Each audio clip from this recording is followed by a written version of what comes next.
Hey team, welcome in. Thank you all for being here. Today, we're going to talk about the state of the crypto market, leveraging heavily Messari and their reports. They have these cool things called the state of, and they've done 25 reports in Q2 2022. And I went through them all for you so you don't have to. Some of them are 25 pages long, some of them are about 10 pages long, and everything else in between. So let's jump in and see what we got, because it's very important. A lot of people now are saying, oh, bear market's over. Bitcoin's at 24K as I'm looking right here. Amazon just shot up 17% from the price this morning to after market hours by beating earnings. So we're seeing this big bifurcation of winners and losers. Those companies that kind of don't cut it get beaten to death, like Intel, I think, after hours today. And same for crypto, those that don't make it. So we're going to dig through about 12, which are the top names that you are all most familiar with. And the idea at the very end is to see which ones can make it back to an all-time high and what that means in terms of percentage gainers. So as usual, this is edutainment. This is never financial advice, just helping you do your own research. So first of all, this is the report, and a big shout out to Ryan Selkis and the Messari team. I've been used to, sorry if I'm a little bit too loud, I just got a little report that maybe sound is a bit weird. Oh, it is weird. Wrong microphone. Thank you so much. Sound should be better now. Let me know. Audio is off. Sounds like you're in a cave. Yes. Okay, perfect now. Oh, sorry about that, everybody. Anyhow, technical difficulties, live TV, you guys know the drill. So this is Messari Research. They are now giving away these top 25 reports for free on their website. So again, not shilling Messari, but just this is where the information came from. So the reports that I looked at for this, there were some others, but some were very obscure. So I only hit the big ones.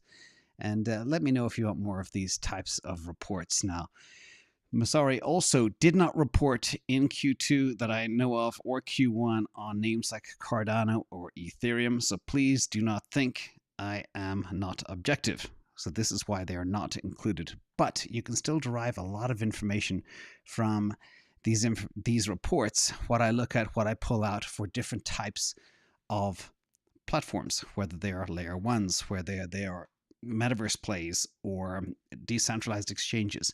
You can see kind of what I look at. Now, the ones we're going to look at today is Maker, Sandbox, Solana, Tezos, 1inch, dYdX, Hedera Hashgraph, Filecoin, Polkadot, Avalanche, Compound, and Uniswap.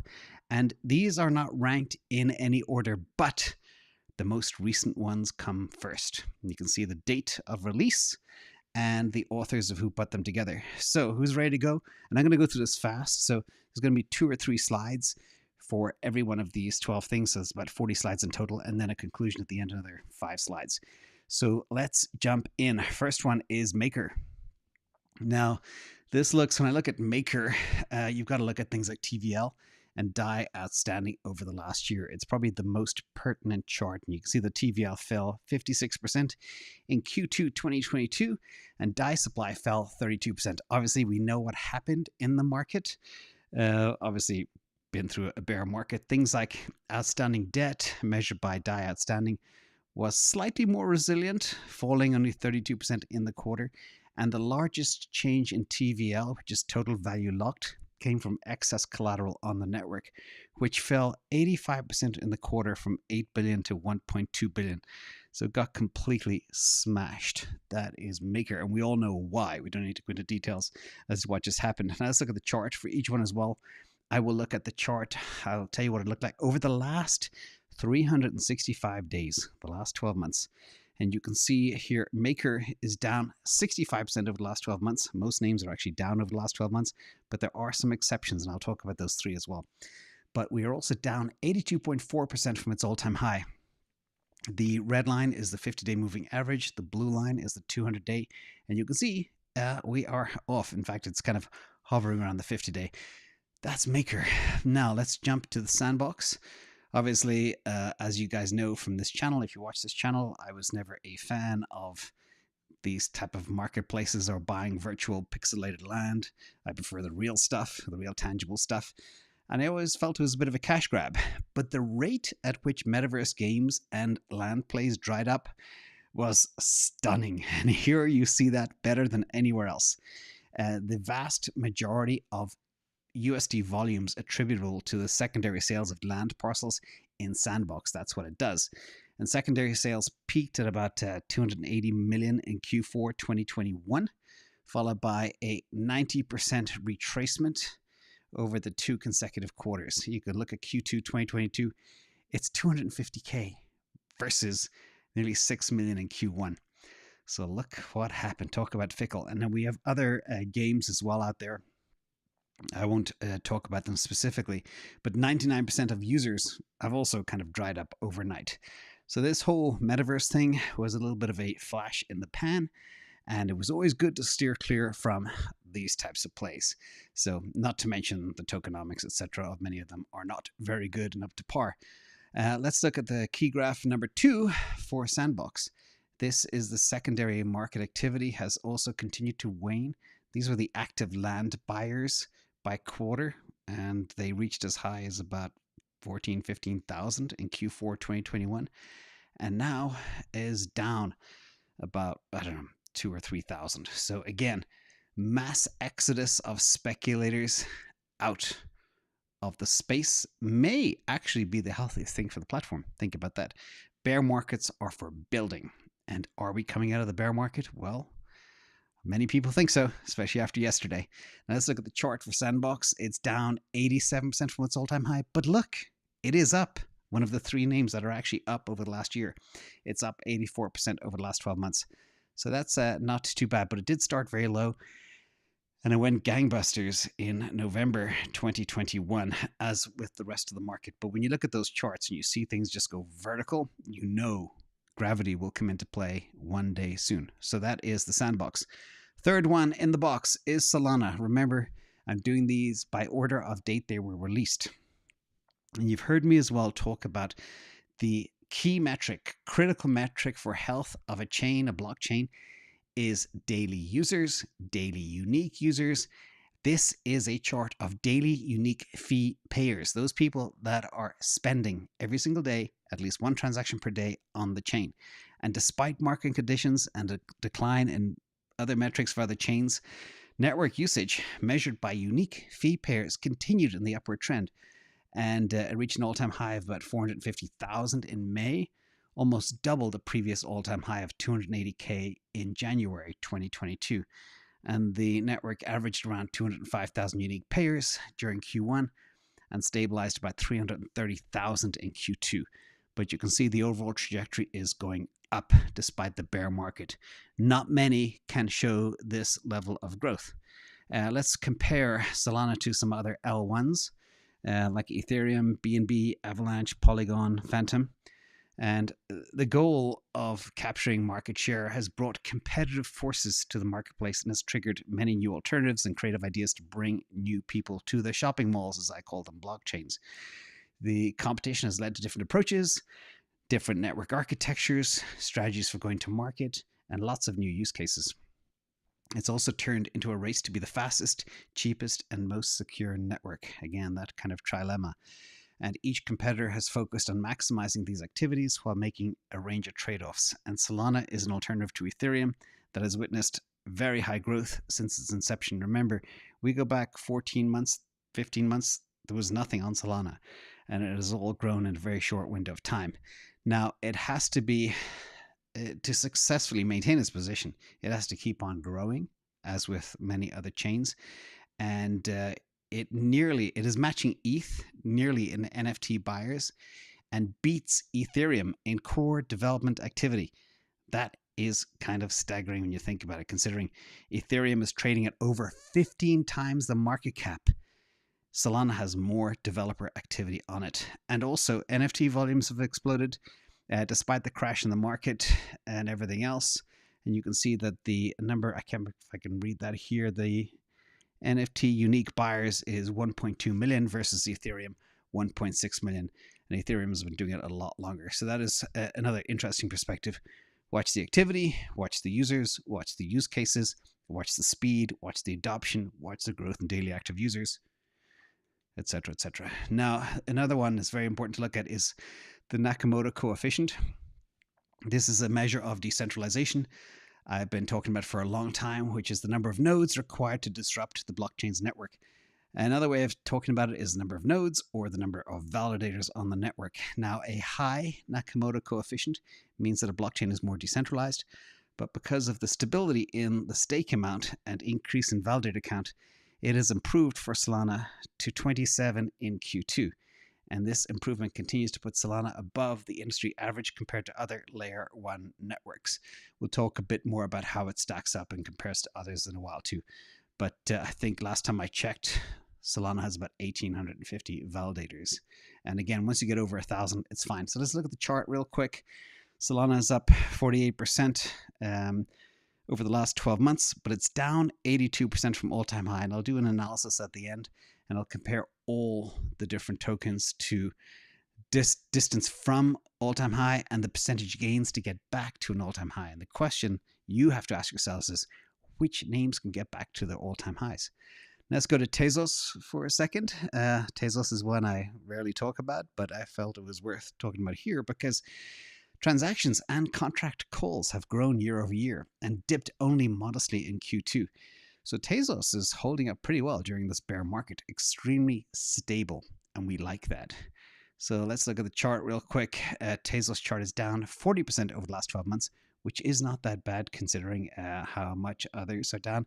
And it's also playing as a leading NFT ecosystem player and continues to seek improvement in network adoption and development.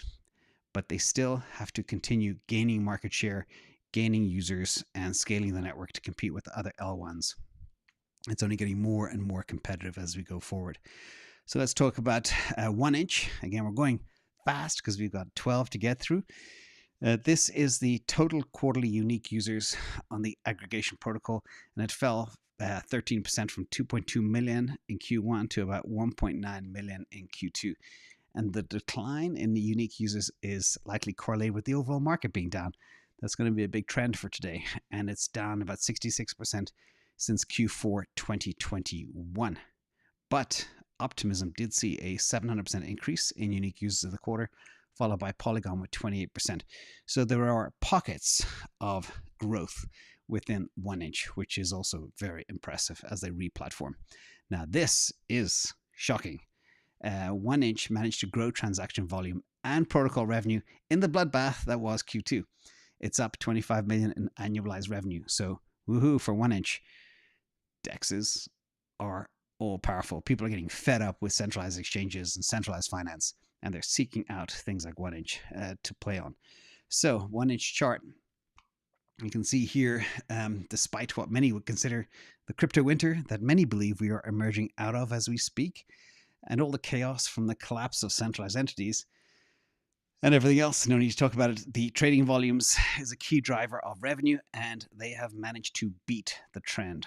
And I think Ethereum has continued to be a main driver of revenue, and sophisticated users continue to leverage 1inch as they go forward. But the chart here, you can see it's down 64% over the last 12 months and down a lot from the all-time high. You can see that big green spike of an all-time high.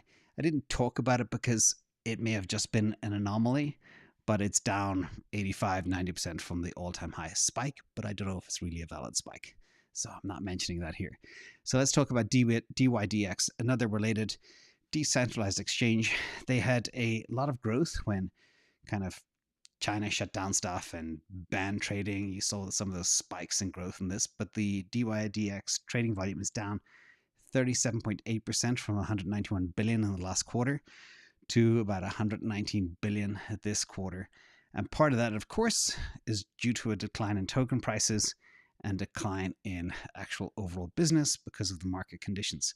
In terms of another one, that's the trader count, very important to look at. Well, open interest is down. The average number of weekly traders is higher for Q2 than Q1, which might be a signal of continued growth, fingers crossed. But that said, weekly trader counts are volatile, and that can swing widely from one week to another. And here, weekly traders peaked at about 4,500 in May, And now they're running it around just under 3,000, 2,900, something like that. And it's not surprising that that was the same week, by the way, of Terra's native stablecoin when it began to lose its peg. So you can see how different players in the ecosystem are impacted by different events. Now let's look at the chart real quick. Here you can see dYdX. It launched, actually it hasn't been around a full 12 months yet. It launched back in September, I think, early September, and it's down 75% since launch. This one is not escaping as well as 1inch, or another one we'll talk about in a minute. Now, switching gears, talking about a layer 1 Hedera hash graph, their inflation is 23.34%. As you guys know, one of the things I didn't like about Hedera when I did an analysis over a year ago was tokenomics. Got a lot of heat for that, but here Messari called it out as well. And it looks at the heavy distribution from the treasury at the end of each quarter. And we're nearly up just above the 20 billion token mark, and they have a maximum supply of 50 billion. So expect maybe a lot more inflation over the future. So it was good that Messari is pointing this stuff out too. In terms of Hedera transactions, they are down 76% quarter over quarter. This is alarming. I talk about chains and having to have active activities, daily active users, transaction counts, etc. But this is a massive dip in transactions. I think in Q2 2022, they were doing about 90 million transactions a month, down from 76 million. And in Q1, it was nearly 100 million. So it's down 81% from Q4 2021. So this is not a good sign if you are holding Hedera. So let's see if they can recover. And the chart is down 62% over the last 2 months and down 85% from the all-time high, or a little more. I can't remember the exact number, but we'll see it at the end. Now, Filecoin, again, one I don't talk about very much, but Filecoin is a blockchain used to store stuff online. A lot of Web3 is about online storage as well. And there are two ways in which it's used. It's used both by the demand side, i.e. people who like to store stuff, and the supply side, i.e. the storage providers of the network. And all participants, both demand and supply side, pay this fee to interact with the network. Now, protocol revenue is the sum of all the network fees, excluding the tip, that is paid to miners for speeding up the transactions. And here you can see Filecoin experienced a 264% growth in quarter over quarter revenue, but the supply revenue is also picking up a bit as we go forward, but it's still a whopping 74% lower on a year over year basis. So Filecoin was also hit. Let's look at the chart and see how that is performing. Again, it's down 96% from the all-time high. Yikes. And 88% in over the last 12 months. So not doing too good. Polkadot, and this one, people had very high expectations for Polkadot in the year 2021. And here we can look at some accounts and transfers. And user accounts were quarter over quarter averaging about 145,000 monthly users and 293 million transfers in Q2. But you can see very clearly that the trend is down, which is not good. Users did peak in about Q4 2021, as with many other chains, driven by parachain auctions, and now it's down a lot from there. New accounts is small and dwindling. Slight uptick in May, down again in June, but this is overall not good and not living up to expectations. Let's look at Kusama as well.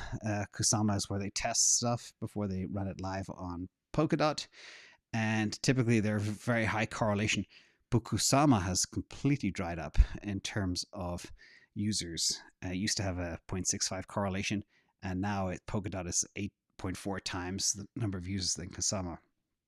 About 450,000 versus 50,000. And Kusama is basically dwindling away.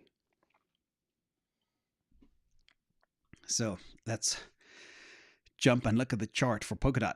Here it's down 85% off the all-time high. Again, that 85% is a very common number. Don't let it alarm you too much. And it's down 46% over the last 12 months. So Polkadot needs to really figure out a way of motivating its user base and have a big win as big as like Cosmos with dYdX. And that spark will probably come from one of the parachain auctions. or a protocol built on a parachain utilizing XCM or something else as they go forward, and the cross-chain use case. But there's been a lot of concern about cross-chain use case as well with lack of security. So watch the space carefully. We'll see if they ever respond. Let's talk about Avalanche for a second. Here, Avalanche compares very favorably to other EVM chains, and especially with respect to market cap and TVL and even development activity. The daily transactions of about 500,000 is a little bit low for my liking, and it's a good chunk less than Phantom at about 800,000. The other thing that is a positive for Avalanche is decentralization score, i.e. the Nakamoto coefficient is good, just like Solana. We'll talk about those in a minute. Let's talk about daily active users. Again, I look at this a lot. You're probably bored to death hearing about it, but it's very, very important. Again, think of that shopping mall. And you can see that daily active users reverse course with market sentiment driving active addresses down. The all-time high was about 140K in Q1 or December 2021 or January 2022. You can see the two little red spikes. And then it's just been on a downtrend ever since. And now we are running at about 42,000 active users per day in June, which is not good for a chain of that size, especially when you compare it to some other chains too. Let's look at the chart. Incentive programs basically are need to drive growth. I've seen billboards posted on New York public transport for Avalanche, so they're trying very hard to drive growth and development. And the developer activity is pretty good, but the chart here, you can see it's 84%, another 85% from all-time high, but it's up 95% over the last 12 months. That is kind of big and interesting to know as well. So we are still up on that particular one. Now let's talk about Compound. Here, this is another one, kind of DeFi protocol, lending protocol. And when we look at the quarterly income, it is dwindling away very fast. The utilization ratio fell over 60% quarter over quarter from 75.4% in Q1 to 26.7% in Q2. Basically, it's not being used at all. And that's also not a good thing when it comes to chains. And similar to interest income, protocol income fell 63% from 5 million to 2 million. And DAI was down 67% quarter over quarter, which is responsible for over 53% of protocol income. Basically, the demand for loans has been crushed. Very similar to the real estate market in the real world too. So let's look at the chart here. Compound is down 94% from its all-time high and 85% over the last 12 months, which is not a good thing. And although the current market conditions are a primary cause for all of this, lack of protocol activity, Compound still needs to find ways to incentivize more people to come on and lend and borrow, etc. And also remember that all-time high was also from May 2021, in case anybody wants to challenge me on that. And that's when it peaked. So it's just outside that 12-month window. But despite how bad these numbers look, it is surviving and it is still profitable. DeFi lives, ladies and gentlemen. Another DeFi play, Uniswap. This is the daily transaction volume for Uniswap. And although the larger crypto market has decreased by more than 50%, Uniswap trading volumes are only down about 8% compared to the previous quarter. This is a relative success, ladies and gentlemen. When you compare them to centralized exchanges, these guys are holding up really, really well, considering the overall market and bear market and everything else. And the relative success is partly due to as well the volatility being beneficial from DEXs, people leaving centralized exchanges, moving to DEXs. And again, you'll see at the conclusion at the end how important that is. Now the chart here, Uniswap is 82% off its all-time high and down 54% in the last 12 months, which is not that bad considering how much some of the other names are down. But Uniswap didn't really go on a big run during the bull market of last year. And we'll see where all this goes. But Uniswap also has facilitated billions and billions of trading activity. And again, I have to stress this, it proves decentralized exchange model is here to stay. Humans, traders, etc. are now armed with the ability to do a whole bunch of stuff. And I also heard as well that Uniswap is going to add an NFT marketplace there as well. So they are strongly positioned to be a future pillar of the crypto community. Watch this space. So, conclusion, everybody. That was a lot of stuff. Let's talk about a couple of big takeaways that I get from all of this. Again, most names I have never touched, never invested in, with the exception of a few. I did have a couple of plays in Uniswap last year, and of course Solana, in and out of Avalanche. But let's talk about some of the big things that I think are most important to take away. Is one, DeFi is alive and well. Compound is still profitable. Uniswap is still growing on some chains. 1inch is growing, which is astounding. dYdX is struggling. And they're all down heavy from their all-time highs, but it looks like they've bottomed. And again, we could be coming out of this bear market. And CeFi is dead, and DeFi is the real thing, and it's thriving. So that was the big takeaway from this whole bear market for me. Number two, layer ones. I should have put this as number one, but oh well. All layer ones studied in the state of Q2 2022 reports by Messari are down, with the exception of Solana that continues to grow despite the crypto winter. It's the only one that is growing that is a layer one. Most are still 85% from the all-time high. I'll analyze that in a minute for you. And Avalanche and Solana are the only two that are up over the last 12 months. Avalanche is up 95% from 12 months ago, and Solana is up 48% from 12 months ago. And Avalanche and Solana have improved their Nakamoto coefficients, i.e. their level of decentralization, which is very, very important too. Now, number three, this is some numbers which I thought was interesting. So I pulled in all the data for all the tickers, Sandbox, Avalanche, etc., down to Tezos, have the price today, put in the all-time high date, the price of the all-time low date, and the percentage from the all-time high, and the percentage to the all-time high if they get back to it, as well as the percentage from all-time low. I think this is super interesting stuff, because when I look at investments, first of all, I ask myself, what are the odds that they can get back to an all-time high? And if they do, how much can you make? So for example, Solana is 507% or something. Let me pull up that exact number. No, 517% to get back to the all-time high. Avalanche is 507%. So those two are very, very tightly aligned. Sandbox, 514%. But if you look at other numbers like Filecoin, it's nearly 4,000%. The question is, will Filecoin ever get back to its all-time high? The answer is, well, those numbers seem too good to be true. So they're color-coded as well. The ones that are very red or very high or relatively high to others. And the ones that are green are kind of more achievable. And if you look at the percentage from all-time high, in fact, let me show you a visual. It's easier to see than the way I think. This is exhibit number 4, distance from the all-time high. And everything, everything is over 70% from the all-time high from this analysis. Everything, which I think is kind of staggering. So basically, if you believe these names can return back to their all-time highs, you know, it's a 4x, 5x plus from here. And that is very lucrative. That's why it's good to buy during these crazy times, as long as you can identify the winning protocol. And that is important. Now, in terms of the distance to all-time high, if they get back, I had to turn this into a log chart because Filecoin was so out there. But here you can see the numbers like Sandbox, Avalanche, Solana, all around 500%, Polkadot 600%, 1inch 1,000%, dYdX 1,200%, etc.